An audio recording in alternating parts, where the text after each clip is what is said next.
రూపాయి ఖర్చు లేకుండా మూర్తి స్టోర్ సిటీలో ప్లాట్ ను పొందండి. 1 plot free for every 10 plots sold. ఉచితంగా ప్లాట్ ను సొంతం చేసుకోండి. టీజీ అంటే ఏంటి అనేది ఎవరికి విద్ద టీజీ అనేది ఒక బ్రాండ్ అయిపోయింది. అది రాయలసీమలోనే తుమ్మలం గుత్తి, మీ ఆదోని పక్కనే ఉన్న గుత్తి రాయలసీమ. అది యాక్చువల్గా ఒకసారి తుంబలం ఉంటుంది, ఇంకోసారి గుత్తి ఉంటుంది. Okay okay sir. Original family Gooty నుంచి తుమ్మలం, తుమ్మలం నుంచి ఆదోనికి వచ్చినారు అనమాట. Okay okay. గుత్తి నుంచి తుమ్మలం, తుమ్మలం నుంచి ఆదోని. అందుకు అంటే మా యాన్సిస్టర్స్. Okay okay sir. అంటే రాయలసీమ ప్రాంతం నుంచి వచ్చిన మీరు అంటే ఒక సాధారణ మధ్యతరగతి కుటుంబం మీద అనేది నాకున్న సమాచారం సార్. అయితే ఈరోజు ఈ స్థాయికి ఎదిగి ఒక సాఫ్ట్వేర్ రంగం ద్వారా ఎంతోమంది ఉపాధి కల్పిస్తున్నారు. అది కాక సినీ ఇండస్ట్రీలో కూడా అడుగుపెట్టి ఒక ప్రొడ్యూసర్గా రాణిస్తూ మీకంటే ఒక మార్కును క్రియేట్ చేసుకున్నారు సార్. ఈ విషయాలన్నీ మాట్లాడుకునే ముందు ఒకసారి మీ కుటుంబ నేపథ్యం గురించి తెలుసుకోవాలను సార్ నాకు. అంటే మీరు చెప్పినట్టు ఆదోనిలో టీజీ అంటే it's very well known family. ఒక 35-40 ఫ్యామిలీస్ ఉండేవి అంటే నేనున్న టైంలో. నాది 7th జనరేషన్ ఇన్ ఆదోని, అంటే టీజీ అంటే బ్యాక్ యాన్సిస్టర్ ట్రీ చూసుకుంటే నేను తీసుకుంటే వంశవృక్షం తీసుకుంటే మీది నోన్ దీనిలో నేను 7th generation. Okay. With in ఆదోనిలో టీజీస్ అంటే వెరీ వెల్ ఆఫ్. దానిలో పర్టికులర్గా టీజీ వెంకటేష్ గారు ఉన్నారు కదా, వాళ్ళ ఫ్యామిలీలో వాళ్ళ కజిన్ వసంత్ గుప్తా అని చెప్పి ఆయన పేపర్ మిల్ పెట్టి అంటే మేబీ స్టేట్లో one of the top most industrialist అప్పట్లో. కంటిన్యూడ్ విత్ వెంకటేష్ గారు ఈజ్ ఇన్ ద సేమ్. మా ఫ్యామిలీ వచ్చి they are more into business అండి, అంటే cotton ginning, pressing by default we are of the same family అనమాట. అంటే నాకున్న సమాచారము మీది మరీ ఎక్కువ కాదు తక్కువ కాదు, ఒక మధ్యతరగతి కుటుంబం అని నేను విన్నాను సార్. అంటే ఆదోని వరకు we are well off. Okay sir. But what is in Adoni is not same when you come out. Okay okay. అంటే నేను 89 to 93 ఇంజనీరింగ్ చదివినా అండి. 89 to 93 ఎక్కడ సార్? బళ్ళారి. బళ్ళారి. మీ ప్రైమరీ ఎడ్యుకేషన్ ఎక్కడ sir? Primary education Adoni. Adoni school and college వరకు కాదు, ఇంటర్మీడియట్ వరకు Adoni. Okay. Engineering Ballari. నాన్నగారు పేరు సార్? మా ఫాదర్ పేరు టీజీ రుక్మాంగద గుప్తా అండి. ఓకే. అమ్మగారు? గీతాంజలి. ఎంతమంది సంతానం సార్? నాకు 2 సిస్టర్స్ అండి. ఓకే. ఒక సిస్టర్ బెంగళూరు ఉంటుంది, ఇంకో sister one and only sir. మా ఫాదర్ వాళ్ళు ఒక 4 members బ్రదర్స్, ఓకే, 3 sisters వాళ్ళు. Okay. So most of the time we are combined family. అంటే ఏంటి సార్ మీ జర్నీ ఏంటి? ఇంజనీరింగ్ పూర్తి చేసిన మీరు ఎలా అంటే అమెరికాకు వెళ్ళి ఈరోజు చూస్తే మీరు అమెరికా పౌరుడు అయిపోయారు. అక్కడ సిటిజన్షిప్ వచ్చింది మీకు. ఆ స్థాయి వరకు ఎలా వెళ్ళారు సార్? ఎన్నో హైడిల్స్ ఉంటాయి, చాలా జర్నీ ఉంటుంది. అసలు ఏంటి? ఆదోని వరకు వేరే very well off family. Okay sir. Then every one into business అనమాట. ఓకే. సో మేబీ నేను I'm the first one, early ones to break tradition అంటే జాబ్లోకి వెళ్ళడం అన్నది. ఓకే. సో నేను కంప్యూటర్ సైన్స్ ఇంజనీరింగ్ చదివినాను అప్పట్లో. మేబీ కంట్రీలోనే రెగ్యులర్ యూనివర్సిటీస్లో కంప్యూటర్ సైన్స్ అన్న డిగ్రీ ఉన్న దానిలో I'm in the 3rd batch. At least మా యూనివర్సిటీకి 3rd batch.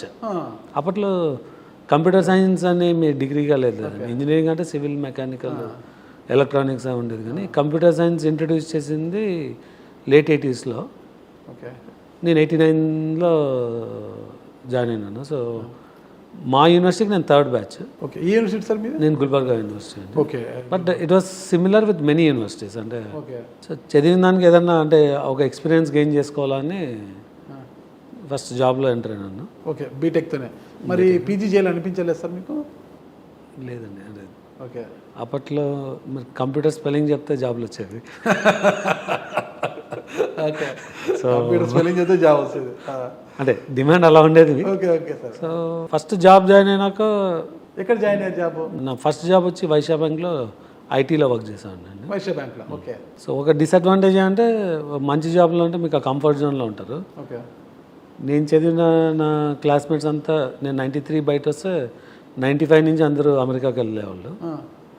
నేను వెళ్ళడానికి కొంచెం ఒక 1.5-2 years ఎక్కువ పట్టింది టైం. ఎందుకు?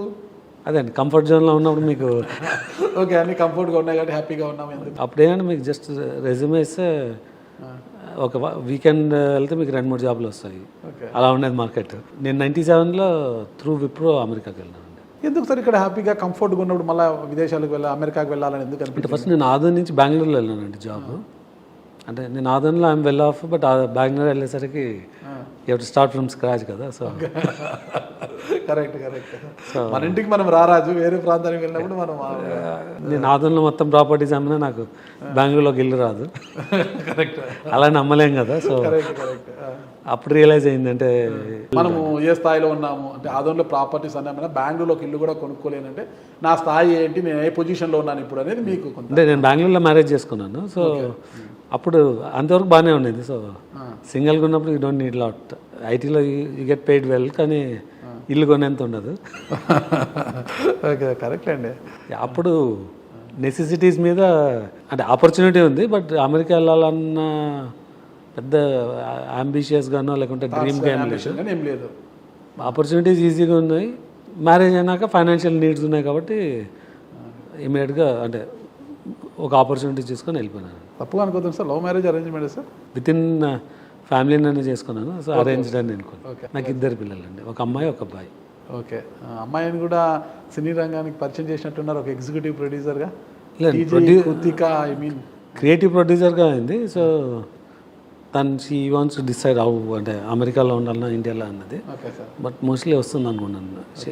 She may come back as a producer. సరే, ఒక ఐటీ ప్రొఫెషన్లోకి వెళ్ళారు, అమెరికాకి వెళ్ళారు, సో అక్కడ సిటిజన్షిప్ కూడా మీకు వచ్చేసింది. దెన్ చాలా కంపెనీలు పెట్టారు, ఎంతోమంది ఉపాధి కల్పిస్తున్నారు మన సార్. అసలు సినీ ఇండస్ట్రీలోకి వెళ్ళాలి అని ఎందుకు సార్ వచ్చింది సార్? ఏమన్నా నేను అమెరికాకి 97లో వెళ్ళానండి. నాకు 2008లోనే నాకు సిటిజన్షిప్ ఎలిజిబిలిటీ ఉంది. ఈ మధ్యలో నాకు 1.5 year బ్యాక్ తీసుకున్నాను నేను. ఎందుకు అసలు మీరు అక్కడ సిటిజన్షిప్కి దీనికి సంబంధం లేదంటే? అదే సంబంధము ఉందని నేను అనట్లేదు సార్. అక్కడ తీసుకున్నారు, హ్యాపీగా ఉన్నారు, వెల్ ఆఫ్ ఉన్నారు. అంటే సినీ ఇండస్ట్రీలోకి మళ్ళీ ఎందుకు తొంగి చూశారు అనేసి. జనరల్గా 2005 వరకు నేను జాబ్ చేసేవాడిని. 6లో అగైన్ అంటే నాకు బిజినెస్ ఫ్యామిలీ నుంచి వచ్చినాను కాబట్టి జాబ్కు లాంగ్ టర్మ్ ఉండాలన్న ఇంట్రెస్ట్ ఉండలేదు. సో బిజినెస్ స్టార్ట్ చేసినాక ఒక 5 to 10 years చేసి మందికి ఉపాధి కల్పించే మీరు ఇంకొక ఉపాధి కోసం ఉండకూడదు అనేది దీని నుంచి ఒక 10 yearsలో బయట రావాలనుకునే స్టార్ట్ చేశాను టెక్ బిజినెస్. బట్ అనుకోకుండా అది అంటే ఆల్మోస్ట్ ఇప్పుడు 19 years అవుతుంది. ఒక 6-7 years బ్యాక్ నుంచి I want to do something different.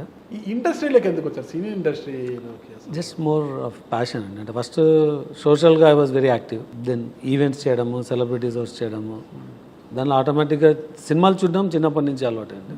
దాని మీద ఉన్న ఇంట్రెస్ట్ మీద సినిమాలు చేయాలని. బట్ ఒక సినిమాలో ఎంటర్ అవ్వాలంటే చాలా పెద్ద బ్యారియర్ ఉంటుందండి, అంత ఈజీ కాదు.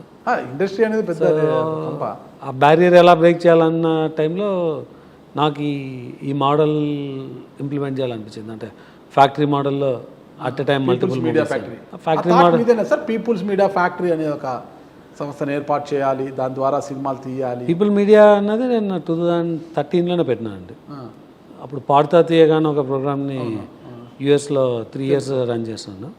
ఎస్పీ బాలసుబ్రహ్మణ్యం. దాని తర్వాత కొన్ని చిన్న కంటెంట్స్ చేయడము ఫ్యాక్టరీగా మార్చింది 2017లో. ఎందుకు ఫ్యాక్టరీగా మార్చారు? అంటే నాకు ఆ బ్యారియర్ క్రాస్ చేయడానికి ఒక సినిమా చేస్తే వీలవ్వదు అన్నది, అంటే నా జర్నీలో అది వీలవ్వదన్న అయితే ఫ్యాక్టరీ ఓపెన్ చేశారు, బాగానే సార్. సినిమాలు ప్యాషన్ ఉంది కాబట్టి ప్రొడ్యూసర్గా వచ్చారు, తీస్తున్నారు. వేగంగా 100 సినిమాలు పూర్తి చేయాలని టార్గెట్ ఏంటి సార్? అసలు నాకు అర్థం కాదు. వేగంగా 100 పూర్తి చేయాలన్న టార్గెట్ కాదు. నేను అనుకున్న ఫ్యాక్టరీ మోడల్లో వెళ్తే నేను I maybe the first one to do 100 fastest. అంటే 100 ఫాస్ట్గా చేయాలని చెప్పి వెళ్ళట్లేదు నేను. ఈ ఫ్యాక్టరీ మోడల్ రన్ చేస్తే I maybe the first one to finish 100. ఏంటి ఫ్యాక్టరీ మోడల్ ఏంటి సార్ అసలు? ఈ ఫ్యాక్టరీ మోడల్ రన్ చేస్తే అంటే జనరల్గా మీకు 1 at a time తీయడం కన్నా మెనీ అట్ ఎ టైం తీస్తే కొన్ని ఎఫిషియన్సీస్ వస్తాయి. మెనీ అట్ ఎ టైం చేయాలంటే మీకు జనరల్గా ఒక స్టూడియోకి ఉంటుంది ఆ capability. Many at a time ఎందుకంటే వాళ్ళు they come with the financial resources, they go to different producers to do the films and they fund అనమాట. నేను ప్రొడక్షన్లో why I cannot implement similar model అన్న ఆ అప్రోచ్తో వెళ్తున్నాను. దీనిలో you'll do many at a time. So many at a టైంకు మీకు హౌ యూ బిల్డ్ యువర్ అంటే సప్లై చైన్ అంటారు.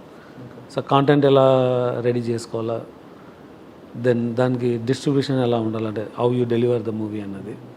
సో ఆ ప్రాసెస్ని నేను సక్సెస్ఫుల్గానే ఇంప్లిమెంట్ చేస్తాను అనుకుంటున్నాను అండి. సో అంటే మీరు ఫ్యాక్టరీ 2017లో పీపుల్స్ మీడియా ఫ్యాక్టరీ ఓపెన్ చేసిన తర్వాత ఇప్పటివరకు ఎన్ని సినిమాలు ప్రొడ్యూస్ చేశారు సార్? అసలు ఎన్ని సినిమాలు తెర మీదకి వచ్చాయంటారు? లాస్ట్ వీక్ మేము ప్రొడక్షన్ 46 లాంచ్ చేస్తామండి. 47, 48, 49 ఆల్మోస్ట్ సెట్ అయిపోయినాయి. 50కి ఒక ప్రాజెక్ట్ వీఆర్ డూయింగ్, అంటే అది రెడీ అవుతుంది. ప్రొడక్షన్ 50 అంటే కంప్లీట్ కాదు, will launch before end of the year. అంటే 50 అనేది ఒక మార్క్ సార్. అది 50 అనేది ఏదైనా ఒక పెద్ద హీరోతో కానీ ఒక పెద్ద డైరెక్టర్తో ఏమైనా ప్లాన్ చేస్తారు? 50 వచ్చి మాది టూ అర్లీ, బట్ అదొక land mark movie. Without actor announce అవుతుంది, బట్ యాక్టర్ అనేది it will come down the line. ఇక చిన్న ఇది సార్, మనం తప్పుగా అనుకోద్దండి. ఆర్ర వయసులు అంటే వ్యాపార రంగంలో ఉంటారు సార్. వ్యాపారాలు ఎంత నిక్కచ్చిగా చేస్తారో చిట్టా పద్దులు కూడా లెక్కలు దాంట్లో కూడా చాలా ఖచ్చితంగా ఉంటారు సార్. వాళ్ళు చాలా ఖచ్చితంగా ఉంటారు అన్నమాట. మరి ఆ సమాజం నుంచి వచ్చిన మీరు ఇటీవల సినిమాల్లో చాలా నష్టాలు వచ్చినప్పటికీ కూడా ఎక్కడా కుంగిపోకుండా మళ్ళీ అదే స్థాయిలో సినిమాలు తీస్తున్నారు. ఇటీవల వచ్చిన మిస్టర్ బచ్చన్ కావచ్చు, ఇవన్నీ కూడా ఫ్లాప్. అయితే విశ్వం కూడా చావు తప్పి కన్నులొట్టబోయినట్టుగా అట్లా సరాసరి ఖర్చులతో సరిపెట్టుకుంది అనే పరిస్థితికి వచ్చింది. ఎలా వస్తుంది సార్, ఎలా రన్ అవుతుంది మనీ అంతా కూడా? అంటే ఇంట్లో మనీ ప్లాంట్ లాంటిది ఏమన్నా ఉందా? ఎట్లా వస్తుంది కోట్ల డబ్బులు ఎక్కడి నుంచి తీస్తున్నది? ఒక $1 మిలియన్ ప్రశ్నగా ఉంది సార్ ఇది. బేసిక్గా నేను ఒక టెక్ కంపెనీ రన్ చేసి వచ్చినాను ఇక్కడ. సో టెక్ కంపెనీ నేను అంటే నా స్టేక్ కొంచెం డైల్యూట్ చేసుకున్నాను. సో ఆ స్టేక్ డైల్యూట్ చేయడం వల్ల I got a very good amount of ఇది. I still run the tech company. అదే కాకుండా నాకు వేరే రిలేటెడ్ సర్వీసెస్ బిజినెస్ ఉంది, మ్యానుఫ్యాక్చరింగ్లో వెళ్తున్నాను. Cinema is not my primary. As a passion maybe last 2 yearsలో కొద్దిగా ఎక్కువ టైం స్పెండ్ చేస్తున్నాను. యాజ్ ఎ మనీ నాకు సినిమాల నుంచి I'm not earning back. Sir ఒక సినిమాల్లో నుంచి మీరు మనీ సంపాదించడానికి అయితే మీరు రాలే, మీరు ప్యాషన్తో వచ్చారు. కానీ సినిమా తీయాలంటే మీరు అన్ని కూడా పెద్ద సినిమాలు పెద్ద హీరోలతో తీస్తున్నారు మీరు. అది చిన్న విషయం కాదు. ఒక సినిమా తీయాలంటే ఒక 50 కోట్లు అంటే ఖచ్చితంగా కావాలి. నష్టాలు వస్తుంటే మళ్ళీ నెక్స్ట్ సినిమాకి వెళ్ళి 1-2 సినిమాలు పోతేనే నిర్మాతలు కుంగిపోతున్నారు. వామ్మో అనేసి నెత్తిని తడబట్టేసుకొని కూర్చుండే పరిస్థితి. అలాంటిది మీకు టీజీ విశ్వప్రసాద్ గారు తీసుకుని 40 సినిమాలు అన్నారు. బ్లాక్ బస్టర్లు తీసుకుంటే వేల మీద లెక్క పెట్టచ్చు, యావరేజ్ వేల మీద. ఫ్లాపులు కూడా ఆ స్థాయిలో ఉన్నాయి. మరి ఇన్ని ఫ్లాపులు వస్తున్నా ఎక్కడ తగ్గడం లేదు అసలుకి. ముందుకు ఎలా పోతున్నారు కోట్లతో? 2022 వరకు మాకు ఫ్లాపులు లేవు. ఓకే, దేనిలో డబ్బులు పోలేదు 22 వరకు. 23లో 1 or 2 మూవీస్ స్మాలర్ మనీ పోయింది. 24 is definitely a bad year. అంటే ఇయర్ 4 or 5 మూవీస్లో వీ లాస్ సిగ్నిఫికెంట్. మేబీ ఒక ప్రొడ్యూసర్ ఇండస్ట్రీలో పెట్టిన ఇన్వెస్ట్మెంట్ అంటే నాట్ విత్ అదర్ ఇది అంత తీసుకుంటే దానికన్నా నాకు ఎక్కువ పోయినాయి.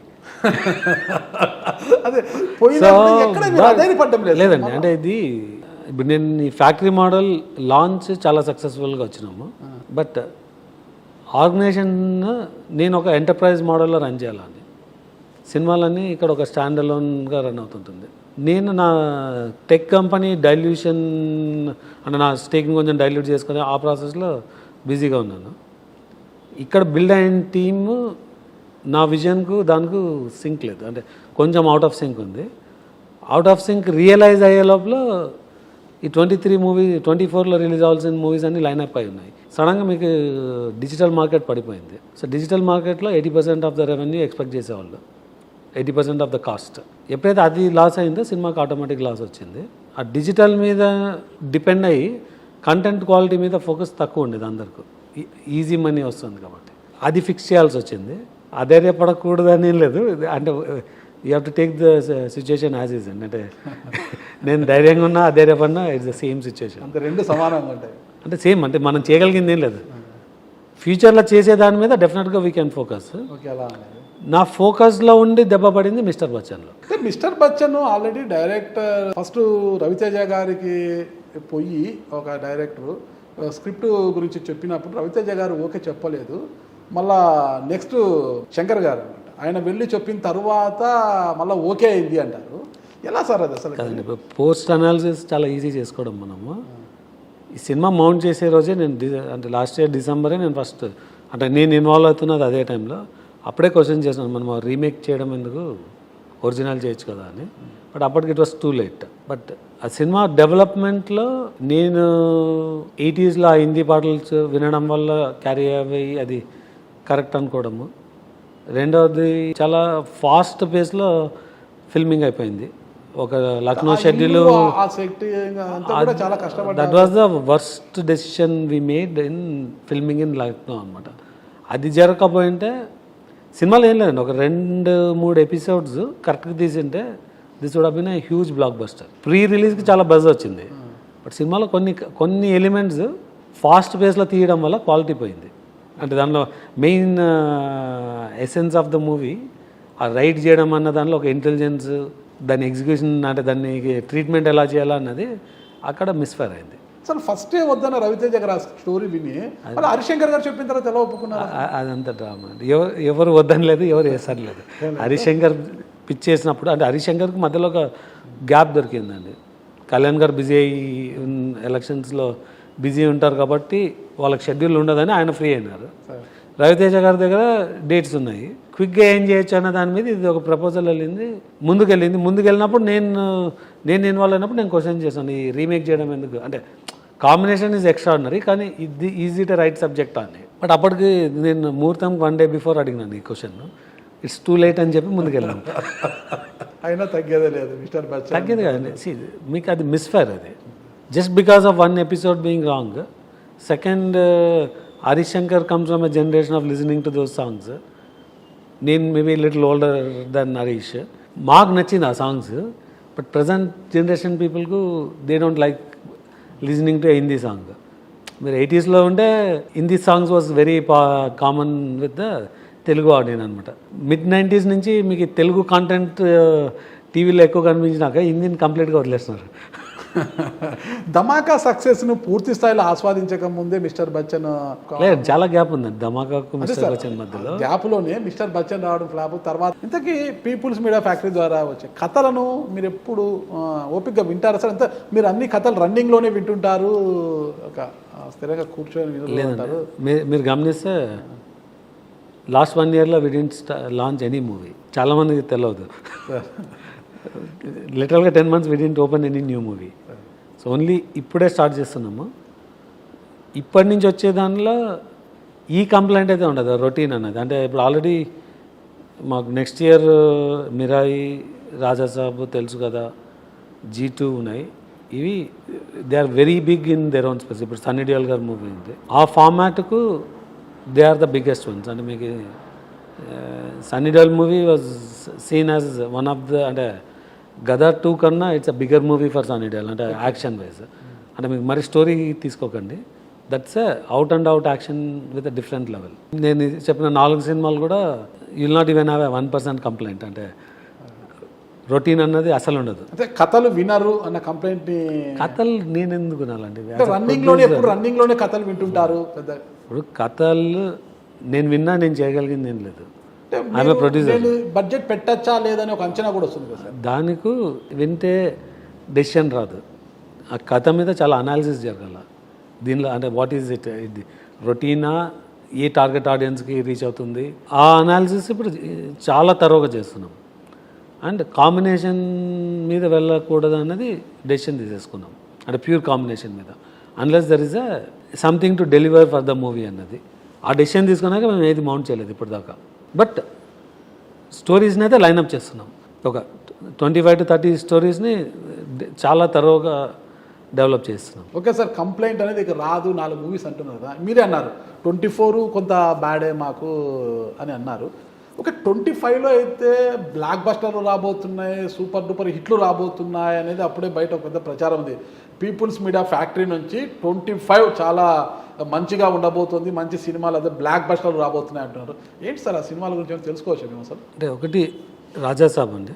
రాజాసాబ్లో అంటే మేము క్రెడిట్ తీసుకోకూడదు, అది కంప్లీట్గా మారుతి గారు, ప్రభాస్ గారి మీద కాంబినేషన్ వెళ్ళినాము. బట్ దానిలో way too many factors to make it blockbuster. So అంటే అది పీపుల్ మీడియా యాజ్ అ ప్రొడ్యూసర్గా క్రెడిట్ తీసుకోవచ్చు, కానీ కాంటెంట్లో వీ మేడ్ ఎ డిఫరెన్స్ అని చెప్పలేను నేను. But it is a very extraordinary content. Mirai sign చేసిందే కంటెంట్ని బిలీవ్ చేసి. ఇది much before Hanuman, much before Eagle. ఎవరు సార్ హీరో? కార్తిక్ ఘట్టంనేని డైరెక్టర్ అండి, మన తేజ సజ్జా హీరో. ఇది మచ్ బిఫోర్ హనుమాన్. అంటే హనుమాన్ ఇంకా మార్కెట్లో రాలేదు, రిలీజ్ అవ్వలేదు. కార్తీక్తో మేము 5-6 మూవీస్ చేస్తాము. ప్యూర్గా కార్తీక్ మీద ఉన్న నమ్మకంతో ఆ కాన్సెప్ట్ని నమ్మి సైన్ చేసాము. హ్యూజ్ ఈవెంట్ మూవీ అంటారు. అంటే ఈవెంట్ మూవీ అన్నది అంటే ఇట్స్ నాట్ ఎ రొటీన్ అనమాట. అంటే మీకు ఇప్పుడు హనుమాన్ ఒక ఈవెంట్ మూవీ, కల్కి ఒక ఈవెంట్ మూవీ. అంటే నేను వాటితో కంపేర్ చేయట్లేదు కల్కి స్థాయిలో, బట్ ఇది ఒక ఈవెంట్ మూవీలానే ఉంటుందండి. మీకు ఒక 100s of crores స్పెండ్ చేసే కానీ మీకు ఆ ఈవెంట్ మూవీస్ని క్రియేట్ చేయలేరు.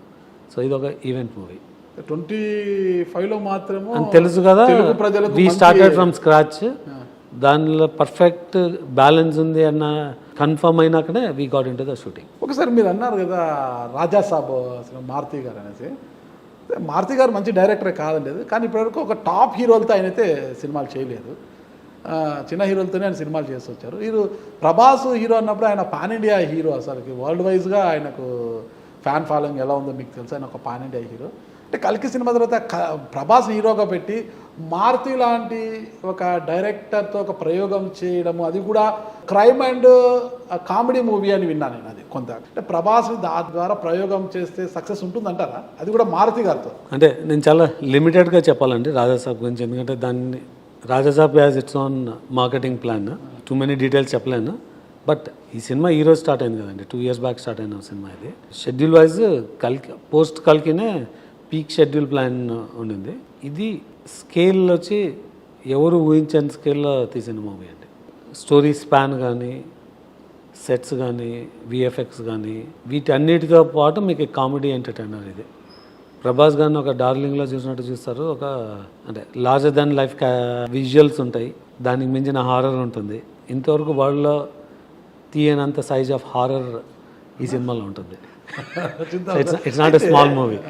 మొన్న ఇటీవల ఫస్ట్ లుక్ రిలీజ్ చేశారు కదా పోస్ట్, దాని మీద ప్రభాస్ అభిమానులు సంతోషంగా లేరు. చెప్పాలంటే ప్రభాస్ కూడా పెద్దగా సంతోషం వ్యక్తం చేయడం లేదు ఆ ఫస్ట్ లుక్ పోస్టర్ని చూసి అనేది అయితే బయట ఉన్న ప్రచారం సార్. అసలు మొన్న రిలీజ్ చేసింది వి జస్ట్ రిలీజ్డ్ గ్లిమ్స్లో it's not the actual content, it is a computer created content. అంటే మీకు అంటే దానికన్నా పెద్ద సెట్ ఉంటుంది మీకు చూపెట్టిన ఆ విజువల్లో చూపెట్టిన దానికన్నా. But it's not a videographed content అనమాట. ఇట్స్ అంటే ఒక ప్రభాస్ గారి లుక్ తప్పితే మిగతాదంతా it's generated. Reviews wise it got a very good response.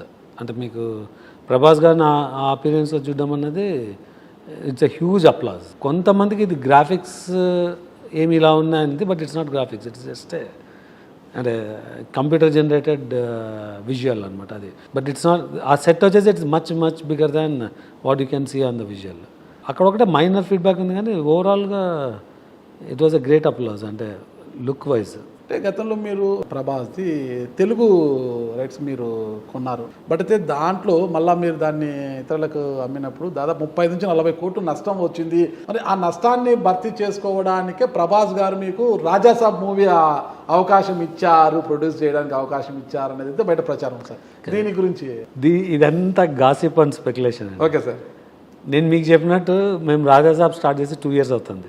Adipurush release టైంకి నేను 9 months into production of Raja Saab. దీనికి దానికి there is no relationship. And 100 కోట్లు పెట్టి 100 కోట్లు పోగొట్టుకునేంత మార్కెట్ ఇక్కడ లేదండి. అంటే 2023 is a break even year. నేను ఐ డెంట్ లూజ్ మనీ, లాభాల్లోనే ఉన్నారు అన్నమాట. బ్రేక్ ఈవెన్ అన్నాను. ఓకే, మీరంటే ఏదో ప్యాషన్తో మీరు వచ్చారు. అంటే మీ కుమార్తె టీజీ కృతిక అనుకుంటా సార్, కృతి ప్రసాద్. కృతి, ఆవిడను కూడా ఎందుకు ఈ రంగంలోకి తీసుకొచ్చారు? ఆమెను కూడా ఎగ్జిక్యూటివ్ ప్రొడ్యూసర్గా ఏదో క్రియేటివ్. నాకున్న బిజినెస్లో టెక్, ఇన్ఫ్రా అండ్ మీడియా అండి.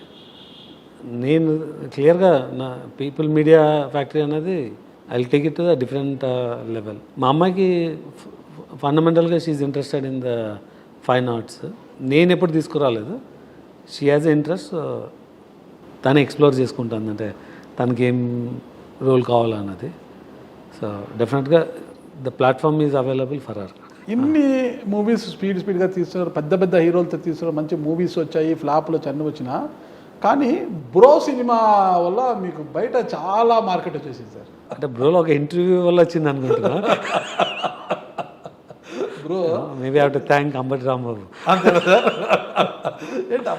డెఫినెట్గా ఓకే, కరెక్ట్ చేసుకోవడానికి కళ్యాణ్ గారితో ఆ రోజు ఆ సినిమా చేయడం అనేది that's a very big opportunity. So that's one of the milestone. ఇది మాకు 25th మూవీ కూడా. అది పాపులారిటీ రావడానికి రీజన్ అంబటి రాంబాబు అనుకుంటున్నాను. పవన్ కళ్యాణ్ గారు బ్రో సినిమాకి రోజుకు 2 కోట్లు ఇచ్చారు టీజీ విశ్వప్రసాద్ గారు.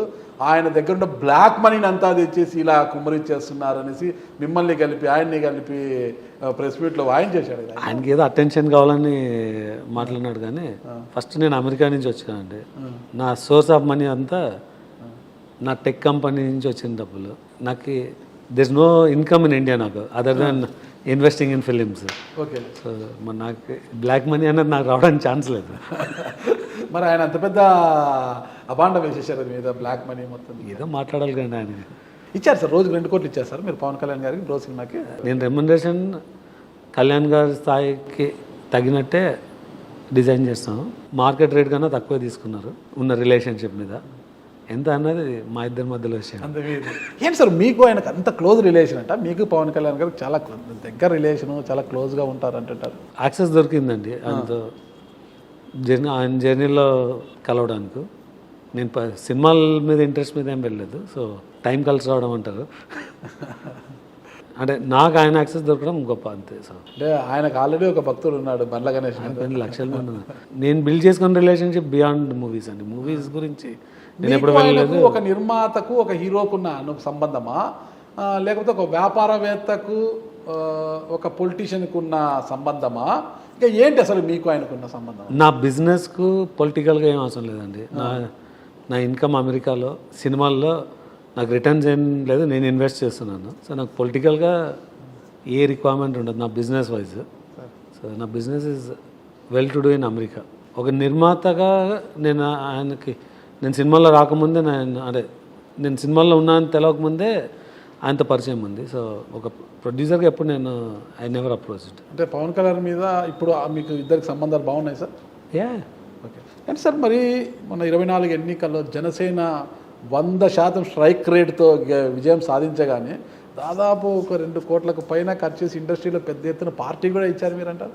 అమౌంట్ కాదు కానీ నేను యాక్చువల్గా యూఎస్ వెళ్తున్నాను ఆ ఎలక్షన్స్ రిజల్ట్స్ అయిపోయాక. So tech and media side employees 80-90% ఉంటారు. 10% ఐ కాల్డ్ అంటే other friends. We just wanted to celebrate అంతే. సో అదొక పెద్ద ప్రచారం కూడా సార్. బయట ఒక టాక్ కూడా ఏంటంటే ఆయనకు ఇక్కడ పొలిటికల్గా అడుగు పెట్టడానికి ఆయన అమెరికన్ సిటిజను, ఇక్కడ లేదో రాజ్యసభను ఏదైనా అడుగుతాడా పార్టీ నుంచి, అది అడిగేకి లేదు. పొలిటికల్గా ఇప్పుడు స్టెప్ ఇన్ కాలేడు కూడా, ఎందుకంటే అమెరికన్ సిటిజన్ కాబట్టి. మరి ఏం ఆశించి ఆయన ఇంత పెద్ద ఎత్తున పార్టీ ఇచ్చాడు? ఇక్కడ జనసేన అక్కడికి వెళ్ళి ఆయన ఇక్కడ ఎందుకు పార్టీ ఇచ్చాడు ఇంత పెద్ద ఎత్తున? ఒకటి మీకు చెప్పినాను, 2008లో నాకు ఎలిజిబిలిటీ ఉంది సార్. నేను లాస్ట్ ఇయర్ మార్చ్లో తీసుకున్నాను సిటిజన్షిప్. ఎందుకు సార్ పాలిటిక్స్లో రాకూడదనే తీసుకున్నాను. అంటే నేనున్న సిచ్యుయేషన్లో సడన్గా ఒక మైండ్ చేంజ్ అయ్యి పాలిటిక్స్లో వచ్చే సిచ్యుయేషన్ రాకూడదనే తీసుకున్నాను. ఇప్పుడు సినిమాలో కోట్లు పెడుతున్నారు మీరు, ఒక 100 కోట్లు రాజకీయాల్లో పెడితే ఎమ్మెల్యే అయిపోతారు కదా సార్. ఎమ్మెల్యేనో రాజ్యసభనో వచ్చేస్తారు కదా మీకు. లేదు, నేను మొన్న కంటెస్ట్ చేసింటే అదే సార్ మీరు ఎందుకు నేను కర్నూలు ఎంపీ ఈజీగా అయ్యేవాడిని, ఆదోని ఎమ్మెల్యే ఈజీగా అయ్యేవాడిని. సార్ క్వశ్చన్ లేదు. అటువైపు వెళ్ళాలనుకోలేదు, వెళ్ళకూడదనే తీసుకున్నాను నేను సిటిజన్షిప్. సర్వీస్ చేయొచ్చు కదా వచ్చి ఇంకా బాగా. సర్వీస్ చేయడానికి పొలిటికల్ రోల్ అక్కర్లేదు. ఓకే. అంటే అది చాలా పెద్ద సబ్జెక్ట్. పాలిటిక్స్లో రాకూడదని నేను సిటిజన్షిప్ తీసుకున్నాను. ఎందుకు పాలిటిక్స్లోకి ఎందుకు రాకూడదు? నా పర్సనాలిటీకి సెట్ అవుతాను. నేను చాలా స్ట్రైట్గా ఉంటాను. సో సార్ ఒక టర్మ్ గెలుస్తాను, బట్ నెక్స్ట్ టర్మ్ గెలవలేను. రాజకీయ నాయకులతో స్ట్రైట్గా ఉంటారా సార్? అలానే కదండి. నేను స్ట్రైట్గా ఉంటాను, నాకు సెట్ కాదంటే మరి ఇప్పుడు ఉండే వాళ్ళంతా ఎలా సెట్ అయ్యారు వాళ్ళంతా? అలాగండి, మీకు అది ఒక డిఫరెంట్ పర్సనాలిటీ. అంటే me the way unit accept people, deal with people, అది దానికి డిఫరెంట్ పేషెన్స్ ఉండాలి. నాకు ఉండదు. అందుకే నేను ఇది కూడా అది కొంచెం ఆగ్రేషన్ తగ్గించుకోవాలని. ఆంజనేయ స్వామి దీక్షలో ఉన్నట్టున్నారు మీరు? అవునండి. ఓకే. అంటే ఆంజనేయ స్వామి భక్తుడా సార్ మీరు? హనుమాన్ గారి మీద కూడా ఒక ఏదో మూవీ తీయబోతున్నారని తెలిసింది సార్? అవునండి. నాకు ఆల్మోస్ట్ ఒక 3-4 years నుంచి ప్లాన్ ఉండేదండి. అంటే నేను ఆదోన్లో ఫిలిమ్స్ చేయాలన్నది ఎప్పటి నుంచో ఇంట్రెస్ట్, నేను వచ్చినప్పటి నుంచే. సో నా ఫస్ట్ మూవీ ఒక చిన్న షెడ్యూల్ చేస్తాము. ఒరిజినల్గా లాంగ్ షెడ్యూల్ ఉండింది కానీ కుదరలేదు. తర్వాత 2020లో చేయాలని చెప్పి వి స్టార్టెడ్ ద అంటే plan. But for some reason కుదరలేదు. నేను అప్పుడు ఇంకా అమెరికాలోనే ఎక్కువ ఉండేవాడిని 2022 దాకా. దెన్ 2022 నుంచి స్టార్ట్ చేసాం కొంచెం సీరియస్గా అక్కడ ఒకటి చేయాలని. అది రీసెంట్గా లాస్ట్ ఒక 10 days బ్యాక్ వి లాంచ్డ్. ఇప్పటివరకు తీసిన 46 సినిమాల్లో అది 46th మూవీ అండి. స్పీడ్గా చెప్పగలరా? ఇన్ని బ్లాక్ బస్టర్లు, ఇన్ని సక్సెస్ఫుల్ తీశాను, ఇన్ని యావరేజ్ స్పీడ్గా చెప్పగలరా సార్? నాకు అన్ని సినిమాలు గుర్తుంటాయండి. నేను స్టార్ట్ చేసింది ఎమ్మెల్యే, డీసెంట్ మూవీ, అంటే first movie. Average movie average అది బాగా వచ్చిందండి. ఆ రోజుకి కళ్యాణ్ రామ్ గారిది సెకండ్ బెస్ట్ మూవీ. ఇజం తర్వాత దట్ వాజ్ ద లార్జెస్ట్. ఇమీడియట్గా ద సేమ్ ఇయర్ మాకు గూఢచారి ఉంది. గూఢచారి బ్లాక్ బస్టర్, దాంట్లో no doubt. That's a huge blockbuster, మామూలు కదా. అంటే అంతవరకు సినిమాల్లో ఎందుకు వెళ్తావు ఐటీ నుంచి అన్న వాళ్ళందరూ కామ్ అయిపోయే లాంటి మూవీ. గూఢచారితో ఒక హిట్ చేసి కూడా మంచి సినిమా అది. తర్వాత ఓ బేబీ వచ్చింది. ఓకే, ఓ బేబీ మీరు మీ ఓన్ కాదు కదా, ఎగ్జిక్యూటివ్ కదా మీరు, అంటే కో ప్రొడ్యూసర్ అనుకుంటా. జాయింట్ ప్రొడక్షన్ అంతే. Joint. అలాంటి గూఢచారి కూడా అలానే ఎగ్జిక్యూట్ చేసింది మేమే and we're partners. Okay, Karthikeya 2 కూడా అదే కదా. కార్తికేయ 2 కూడా మేము, అంటే మౌంట్ చేసింది ఎగ్జిక్యూట్ చేసింది అంతా మేము. అంటే joint. Abhishek Agarwal movie mount చేసింది మేము, ఓకే, కలిసి ఎగ్జిక్యూట్ చేస్తాము. దెన్ వెంకీ మామ ఉంది. నిశ్శబ్దంకి మేము కరెక్ట్గా మార్కెట్ చేయలేదు అప్పుడు. అప్పట్లో డిజిటల్ మార్కెటింగ్ వింగ్ మాది అంత స్ట్రాంగ్గా లేదు. వెంకీ మామ కూడా యావరేజ్ అది మరి. అదే బాగానే వచ్చిందండి. అంటే ఫస్ట్ కాంబినేషన్ మూవీ విత్ అంటే large heroes with in 3 years 2-3 yearsలో చేయడం అన్న 2 years అండి యాక్చువల్గా. మేము వచ్చిన సెకండ్ ఇయరే. దెన్ కార్తికేయ నాకు ధమాకా ఉంది, తర్వాత బ్రో ఉంది. బ్రో సూపర్ హిట్ ఏం కాదు, యావరేజ్ మూవీనే కదా.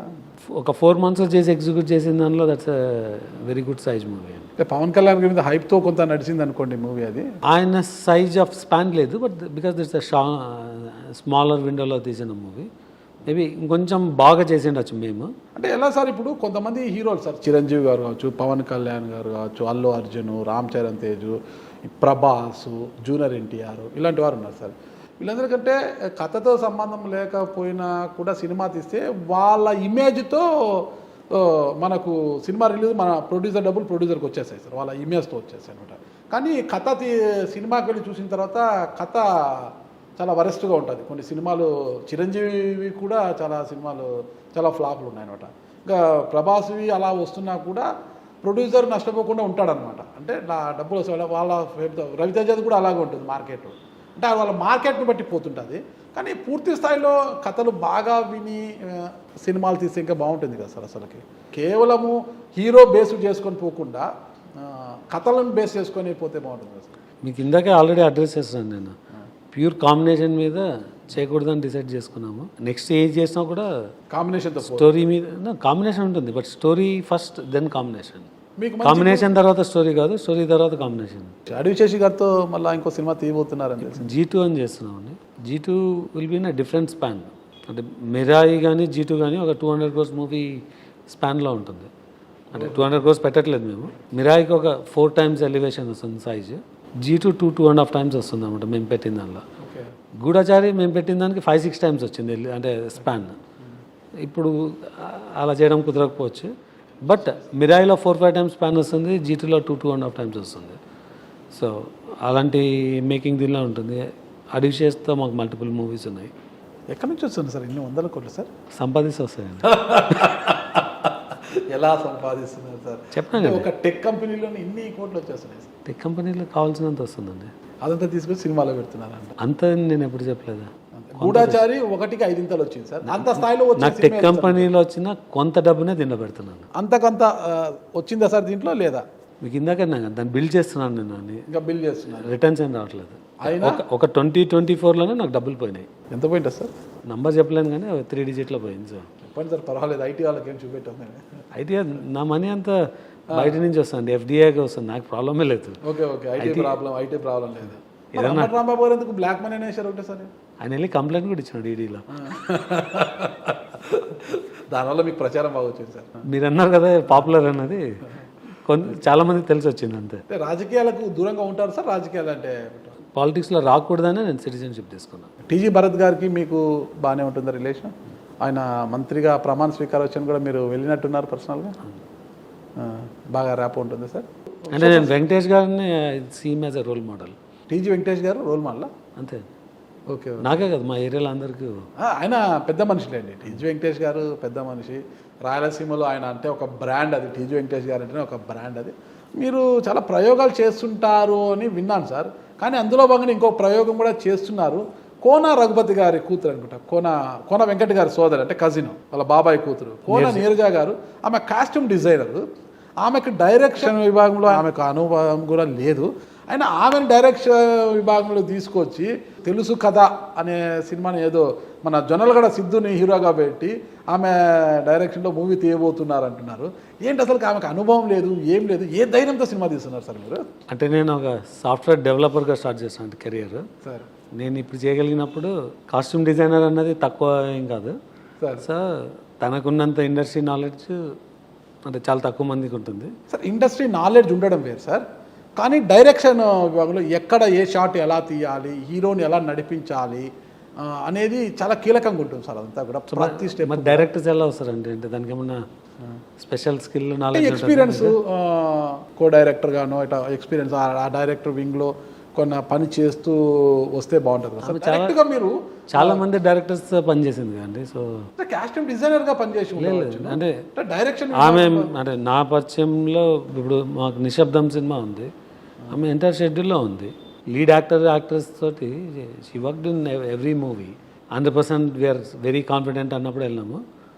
దట్ ఈజ్ అంటే చాలామందికి డీజేటీలు తర్వాత అంటే ఇండివిజువల్ ఇమేజ్ డీజేటీలు అన్నది బ్రేక్ చేసేదానికి ఇది ఒక పెద్ద మూవీ అవుతుంది. ఎలా చెప్తున్నారు సార్? అంటే సిద్ధుని బట్టి జనాలు కూడా సిద్ధుని బట్టి చెప్తున్నారా, కథను బట్టి చెప్తున్నారా? అంటే స్టోరీ నీరజ గారి మీద ఉన్న స్టోరీ ఆ సినిమా తీసిన అంటే నీరజ గారి మీద కన్నా తెలుసు కదా, అవుట్పుట్ని బట్టి చెప్తున్నాను. Okay okay. అంటే Neeraja has to prove through this movie. అంటే నీరజ మీద నమ్మకం చెప్పట్లేదు, ఈ మూవీ ద్వారా you can believe Neeraja.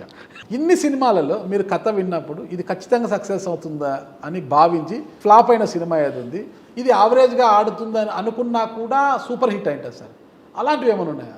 Mister Bachchan వచ్చి సినిమా చూసి కాన్ఫిడెంట్గా చెప్పలేదు, హరీష్ మీద మేకింగ్ స్టైల్ మీద అది చాలా పెద్ద హిట్ అవుతుందని అనుకున్నాం. అదొకటి డెఫినెట్గా నన్ను డిసప్పాయింట్ చేయడం కన్నా హరీష్ హిమ్సెల్ఫ్ గాట్ డిసప్పాయింటెడ్. చాలాసార్లు మనం we get carried away. So carried away అయినప్పుడు ఏదైనా తప్పులు చేస్తుంటాము. అంటే మనం ఒక ఎక్స్పెక్టేషన్తో ఉండి డిసప్పాయింట్ అయిన సిచ్యువేషన్లో అదొకటి ఉండొచ్చు. మిగతాది నేను చాలా పెద్దగా ఏం ఎక్స్పెక్టేషన్ పిలిచానండి. Do your work, results will come its way అన్న ఆ ఫిలాసఫీ మీద వెళ్తుంటానండి. అంటే ఇది మామూలుగా ఉండొచ్చు అనుకున్నది సూపర్ హిట్ కొట్టినది అన్నారు సార్. అంటే మామూలుగా ఉండొచ్చు అన్న దాని మీద ఏం లేదు. గూఢచారి అనేది first movie I believed in Sesh. అంటే నేను కొన్ని గ్లిమ్స్ చూసే దానిలో అంటే నేను మిడిల్లో జాయిన్ అయినాను సినిమాని. సో అది ఒక 1/3 20-30% అయినప్పుడు జాయిన్ అయినాను. అప్పుడు వీరాంధ్ర ప్రొడక్షన్ ప్యూర్గా శేష్ ప్యాషన్. అంతకుముందు క్షణం సినిమా చూడడం కానీ దెన్ తను చూపించిన 1 or 2 గ్లిమ్స్ మీద అది బిలీవ్ చేసి వెళ్ళాను. అది అంత మంచి పేరు వస్తుంది అన్నది అంటే వి డిడ్ంట్ ఎక్స్పెక్ట్. అంటే it gave us a lot of అంటే నేమ్ అండ్ ఫేమ్. మేము ఏమీ కష్టపడకుండా డబ్బులు సంపాదించిన సినిమా ఓ బేబీ ఏంటి.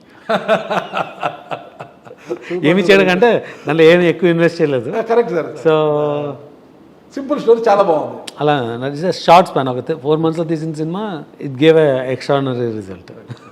అతి తక్కువ సమయంలో తీసిన మూవీ, అతి ఎక్కువ సమయంలో తీసిన మూవీ సార్ చెప్పలేను మీకు. ఒక సినిమా మౌంట్ చేయడానికి ఒకటి 1 or 2 years 3 years అవుతుంది. ఇప్పుడు రణమన్లా ఉంది 4 years నుంచి అనుకుంటున్నాం. ఇప్పుడు మౌంట్ చేసాం. షార్ట్ పీరియడ్లోనే మూవీ కంప్లీట్ చేసి ఉంటారు సార్. ఏది షార్ట్ పీరియడ్ కంప్లీట్ అయింది బ్రోనే. అంటే స్టార్ట్ చేసి అంటే ప్రొడక్షన్ స్టార్ట్ చేసి ఫినిష్ చేసింది అది. బట్ దాని ప్లానింగ్ చాలా 2 years ముందు నుంచే 1.5 years మీదకి వచ్చిన తర్వాత షార్ట్ పీరియడ్లోనే కంప్లీట్ అయింది. అది బ్రో అండి. బ్రోనే అంటే ఫిబ్రవరి ఎండ్కి వచ్చింది, July 28th రిలీజ్ అయింది సార్. ప్రభాస్ గారితో సినిమా తీయబోతున్నారు రాజా. అంటే ఇది expected 2.5 years movie. Pawan Kalyan గారు అంటే మీకు ఎంత అభిమానము ప్లస్ మంచి స్నేహం కూడా ఉంది కదా, మరి పవర్ స్టార్తో సినిమా ఏమన్నా కుదురుతుందంటారా? ఎక్కడండి ఇప్పుడు ఆయన ఉన్న బిజీలో వీలవదు కదా. నాకు చేయాలని ఉంది, బట్ చేయాలని ఉంది. అది ప్రాక్టికల్ కదా, ఆలోచించడం కూడా తప్పు. మరి మెగాస్టార్ కావచ్చు, రామ్ చరణ్ తేజ్, అల్లు అర్జున్, డెఫినెట్గా చిరంజీవి గారితో సినిమా చేయాలనేది దట్స్ అ డ్రీమ్. ఓకే అవునా? ఐఎమ్ వర్కింగ్, కంటిన్యూస్గా వర్క్ చేస్తున్నాను. స్టోరీ సెట్ అవ్వాలంతే. జూనియర్ ఎన్టీఆర్, రామ్ చరణ్ తేజ్ వాళ్ళంతా బిజీగా ఉన్నారు. నాకు చేయాలని ఉంటుంది కానీ మీకు టైం కలిసి రావాలి కదా. కలిసి వస్తే వాళ్ళతో 100%. అయితే చిరంజీవితో చేయాలనేది అయితే మీకు ఒక ఆకాంక్ష. ఈ స్థాయికి వచ్చారు సార్ మీరు. మీకు జన్మనిచ్చిన ఆదోని కోసము మీరు ఏం చేశారు అంటే ఏం చెప్తారు సార్? 2015లోనే ఒక ఐటీ కంపెనీని అక్కడ ఎక్స్పాండ్ చేస్తాను. ఆదోనిలో నాకు ఒక 200 people ఆఫీస్ పెట్టినాను. అప్పుడు ఆల్మోస్ట్ ఒక 100 members-ని హైర్ చేసి ఉంటాను అక్కడ. బట్ ఆ టైంలో రిటైన్ చేయలేకపోయినా ఇప్పుడు మరి దాన్ని రివైవ్ చేసి ఇప్పుడు ఒక 250 people ఉంటారు నాకు ఆదోనిలో. సినిమా ఇండస్ట్రీని నెక్స్ట్ ఇయర్ 2 సినిమాలు తీస్తున్నాను ఆదోనిలో. అంటే నాకు వీలైనంతలో నేను డెఫినెట్గా చేస్తున్నాను. డెఫినెట్గా అసలు బాగానే చేశారు. 200 మందికి ఐటీ కంపెనీ ఆదోని తీసుకొచ్చి ఎంతమందికి ఉపాధి కల్పిస్తూ సినీ రంగాన్ని కూడా ఆడికి తీసుకెళ్తున్నారు అంటే ఈయన చాలానే చేసినట్ల. అంటే ఆదోని మీకు ఎంతో ఇచ్చింది, తిరిగి ఎంతో కొంత ఇవ్వకపోతే లాభ అయిపోతానేమో అనుకున్నారు మళ్ళీ. లావ్ అవ్వాల్సి తీయట్లేదండి, లావ్ అన్నాను ఆల్రెడీ చాలా. లాభం లేదు సార్, చాలా స్లిమ్గానే ఉన్నారు, హీరో లాగానే ఉన్నారు. అంత లేదు. ఇంకా ఆదోనికి ఏం చేయాలనుకుంటున్నారు సార్? ఇది మీ మార్క్, ఇది టీజీ విశ్వప్రసాద్ గారు మా కోసం ఇది చేశారని చెప్పుకోవడానికి. ఇప్పుడు ఎంతమంది రాజకీయ నాయకులు ఆడ వస్తున్నా కూడా ఆదోని డెవలప్మెంట్ అయితే ఏమీ జరగలేదు. ఇంతకు ముందు ఉన్న ఎమ్మెల్యే అంతా కూడా ఏం చేయలేదు అనేది మనకు అర్థం తెలిసింది. అక్కడ ఎంతసేపు ఉన్న 60-40 అనేది ఒకటి ట్రెండ్ నడుస్తూనే ఉంటుంది అక్కడ. 60-40 అనేది టీడీపీ అధికారంలో ఉన్నా, ఇంకో పార్టీ అధికారంలో ఉన్న వైసీపీ, అంతకుముందు కాంగ్రెస్, ఇప్పుడు బీజేపీ ఎమ్మెల్యే పార్థసారథి గారు వచ్చారు. మరి ఆయన ఏం చేస్తారనేది ఇంకా ఏం తెలియదు మనకు. అని ఇప్పుడు వస్తున్నాయి, ఆయనకు చాలా అడ్డంకులు వస్తున్నాయి, వాళ్ళతో యుద్ధం చేస్తున్నాడు ఆయన అక్కడ. ఓకేనా, ఎవరు ఏమొచ్చినా ఆదోనికి ఉన్న గురించి అయితే ఏమీ లేదు. ఈ రాజకీయ నాయకులు ఏమి చేయకపోయినా ఒక సినీ నిర్మాతగా, ఒక ఇండస్ట్రియలిస్ట్గా, ఒక ఐటీ దిగ్గజంగా మాకు మా టీజీ కుటుంబం నుంచి వచ్చిన విశ్వప్రసాద్ గారు ఇది చేశారని అక్కడ ప్రజలు అనుకోవడానికి ఇంకా ఏం చేయాలనుకుంటున్నారు? అంటే నేను ఈ ఐటీ కంపెనీని సస్టైన్ చేయగలిగితే that is a very big thing అండి. రీసెంట్గా నేను స్టార్ట్ చేశాను 250 పీపుల్ది. ఈ 2 సినిమాలు కరెక్ట్గా ఎగ్జిక్యూట్ చేస్తే నా సైడ్ నుంచే కరెక్ట్గా ఎనేబుల్ చేసినానని అనుకుంటున్నా. డెఫినెట్గా నాకు ఆదోని ఎమ్మెల్యే బాగా అంటే చాలా క్లోజ్గానే ఉంటారు పార్థసారథి. ఇప్పుడు ప్రస్తుతానికి ఆయన బాగానే చేస్తున్నారు. ఆయన చేయాలని ఉన్నా కూడా ఆయన 3 అడుగులు ముందుకేస్తే 4 అడుగులు వెనక్కి లాగుతున్నారు అక్కడ. అది టెంపరీ ఈజ్ వెరీ స్ట్రాంగ్. ఆయన ఇంటర్వ్యూలో కూడా చెప్పారు కదా, నన్ను చంపుతామని కూడా నా కుటుంబ సభ్యులకు ఫోన్లు చేసి బెదిరిస్తున్నారు, నీ మోడీ గారు ఎప్పటి నుంచి ఇంటికి రాడని. నా కొడుకు వైజాగ్లో చదువుకుంటే నా కొడుకుకి ఫోన్ చేస్తున్నారు, మావాడికి ఫోన్ చేస్తున్నారని ఆయన దీన్ని అధిష్టానం దృష్టికి కూడా తీసుకెళ్లారు. వాళ్ళు ఏదో మందలిస్తామని చెప్పారు. కానీ పార్థసారథి గారు ఎంత చేయాలని ఉన్నా కూడా చేయించడం లేదు. అక్కడున్న టీడీపీ నాయకులు ఆయన వెనక్కి లాగుతున్నారు, ఇబ్బంది పెడుతున్నారు అనేది ఉంది. డెవలప్మెంట్ అన్నది వస్తే ఎవరు ఆపలేరండి. గ్రౌండ్ లెవెల్ డీటెయిల్స్ అంత తెలియదు, కానీ జనసేన నుంచి అక్కడ లోకల్ పర్సన్ తను పార్థసారథి గారితో క్లోజ్గానే ఉంటాడు. So is working hand in hand. Development అయితే ఆగదని అనుకుంటున్నా, అండ్ ఆగకూడదు కూడా. ఆ డెవలప్మెంట్ మీరేమైనా భాగస్వాములు కాదలిచారా? నేను నా సైడ్ చేసేది చెప్తున్నానండి సార్. అంతా బాగానే ఉంది, సినిమాలు తీస్తున్నారు అంటే సినిమాలు ఇలా రెగ్యులర్గా తీసుకుంటూ పోవడమైనా కథలు వస్తాయి, కథలు వినడము, మళ్ళీ మీ టీముకు చెప్పడము, సినిమా చేయడం, డైరెక్టర్ని చూసుకోవడం, సినిమాలు చేయడం, రిలీజ్ చేయడము, ఇంతేనా? లేదంటే ఏమైనా సినీ రంగంలో కొత్త కొత్త ప్లాన్స్, మీ వే ఆఫ్ స్టైల్, మీ ఎలా ఉంటుంది, అప్రోచ్మెంట్ ఎలా ఉంటుంది, ప్లాన్స్ ఎలా ఉంటాయి, స్టూడియోస్ విషయంలో ఎలా అడుగులు వేస్తుంటారు, ఏంటి సార్ అసలు? బేసిక్గా నేను పీపుల్ మీడియా ఫ్యాక్టరీని ఒక ఎంటర్టైన్మెంట్ ఎకో సిస్టమ్లా బిల్డ్ చేయాలన్నది ప్లాన్ అండి. అంటే జస్ట్ ఒక ప్రొడ్యూసర్గా సినిమాలు తీయడం అని కాదు.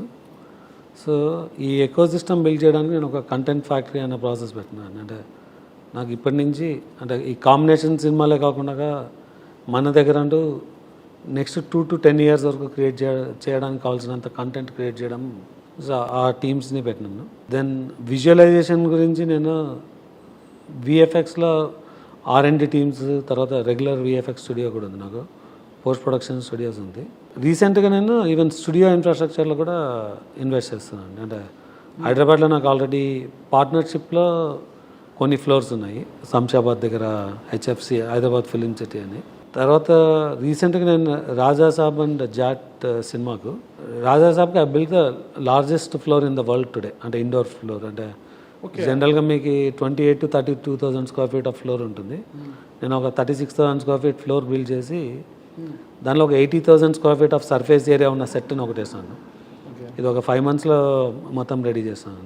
దెన్ అలానే జాట్ అని చెప్పి ఇప్పుడు సన్నీ దేవల్ గారి సినిమాకు ఒక 12,000 square feet మండువా హౌస్ కట్టినాం అనమాట. సో స్టూడియో ఇన్ఫ్రాస్ట్రక్చర్ని నేను హైదరాబాద్లో ఉంది ప్రజెంట్, బెంగళూరు, తర్వాత వీలైతే నేను ఆంధ్రప్రదేశ్లో కూడా డిఫరెంట్ ప్లేసెస్లో పెట్టి, అట్లాంటాలో నాకు ఒక లార్జ్ ల్యాండ్ బ్యాంక్ తీసుకున్నాను.